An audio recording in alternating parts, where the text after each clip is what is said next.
ಎಲ್ಲರಿಗೂ ನಮಸ್ಕಾರ. ಮೊದಲನೇದಾಗಿ ನನ್ನ ತಂದೆ ತಾಯಿಗೆ, ತಾತಂಗೆ ಹಾಗೂ ನನ್ನ ಕುಮಾರನಿಗೆ ಮತ್ತು ನಾಡಿನ ಜನತೆಗೆ ಹಾಗೂ ಎಲ್ಲ ನನ್ನ ಕಾರ್ಯಕರ್ತರಿಗೆ ಕ್ಷಮಾಪಣೆ ಕೇಳ್ತಾ, ನಾನು ಫಾರಿನಲ್ಲಿ ಎಲ್ಲಿದ್ದೀನಿ ಅಂತ ಸರಿಯಾಗಿ ಮಾಹಿತಿ ಕೊಡದೇ ಇರೋದಕ್ಕೆ ಇವತ್ತು ಮಾಹಿತಿ ಕೊಡೋದಕ್ಕೆ ಬಂದಿದ್ದೀನಿ. ಏನು 26ನೇ ತಾರೀಕು ಚುನಾವಣೆ ನಡೀತು. 26ನೇ ತಾರೀಕು ಚುನಾವಣೆ ನಡೆದಂಥ ಸಂದರ್ಭದಲ್ಲಿ ಅವತ್ತು ನನ್ನ ಮೇಲೆ ಯಾವುದೇ ರೀತಿ ಒಂದು ಪ್ರಕರಣ ಆಗಲಿ, ಯಾವುದೇ ಒಂದು ಕೇಸ್ ಆಗಲಿ ಏನೂ ಇರಲಿಲ್ಲ. SITನೂ ಕೂಡ ರಚನೆ ಆಗಿರಲಿಲ್ಲ. ಈ 26ನೇ ತಾರೀಕು ನಾನು ಫಾರಿನ್ಗೆ ಹೋಗೋದು ಕೂಡ ಇದು ಮುಂಚೆನೇ ಪ್ರೀ ಪ್ಲಾನ್ ಆಗಿತ್ತು.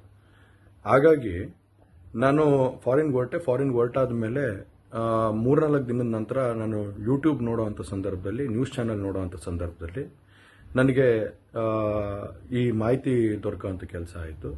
ಮಾಹಿತಿ ದೊರಕಿದ ಮೇಲೆ ನಂತರ SITನೂ ಕೂಡ ಏನು ಒಂದು ನೋಟಿಸ್ ಕೊಡೋವಂಥ ಕೆಲಸ ಮಾಡಿತು. ಆ SIT ನೋಟಿಸ್ಗೂ ಕೂಡ ನಾನು ಎಕ್ಸ್ ಖಾತೆ ಮುಖಾಂತರ ಮತ್ತು ನನ್ನ ಲಾಯರ್ ಮುಖಾಂತರ ನಾನು 7 ದಿನ ಸಮಯ ಅವಕಾಶ ಕೇಳಿದ್ದೆ.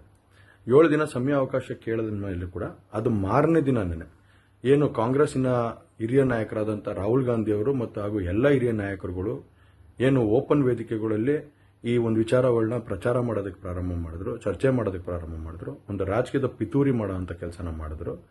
ಇದೆಲ್ಲ ನೋಡಿದಂಥ ಸಂದರ್ಭದಲ್ಲಿ ನಾನು ಡಿಪ್ರೆಷನ್ಗೆ ಹೋಗುವಂಥ ಕೆಲಸ ಆಯಿತು, ಐಸೋಲೇಷನ್ಗೆ ಹೋಗುವಂಥ ಕೆಲಸ ಮಾಡಿಕೊಂಡೆ. ಹಾಗಾಗಿ ನಾನು ಮೊದಲನೇದಾಗಿ ನಿಮ್ಮೆಲ್ಲರನ್ನೂ ಕ್ಷಮಾಪಣೆ ಕೇಳಿದೆ, ದಯವಿಟ್ಟು ಕ್ಷಮಿಸಿ ಅಂತ ಕೇಳಿದೆ ನಾನು.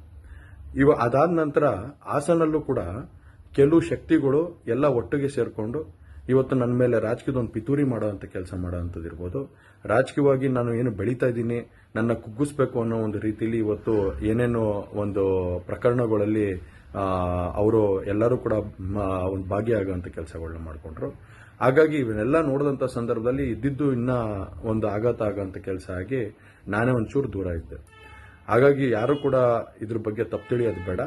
ನಾನೇ ಖುದ್ದಾಗಿ ಶುಕ್ರವಾರ ಏನು 31ನೇ ತಾರೀಕು 10 ಗಂಟೆಗೆ SIT ಮುಖಾಂತರ SIT ಮುಂದೆ ಬಂದು ನಾನು ಸಂಪೂರ್ಣ ಈ ಇನ್ವೆಸ್ಟಿಗೇಷನ್ಗೆ ಸಹಕಾರ ಕೊಡೋ ಮುಖಾಂತರ ನಾನು ಇದಕ್ಕೆ ಸರಿಯಾದ ರೀತಿಯಲ್ಲಿ ಉತ್ತರ ಕೊಡೋಂಥ ಕೆಲಸನ ಮಾಡ್ತೀನಿ.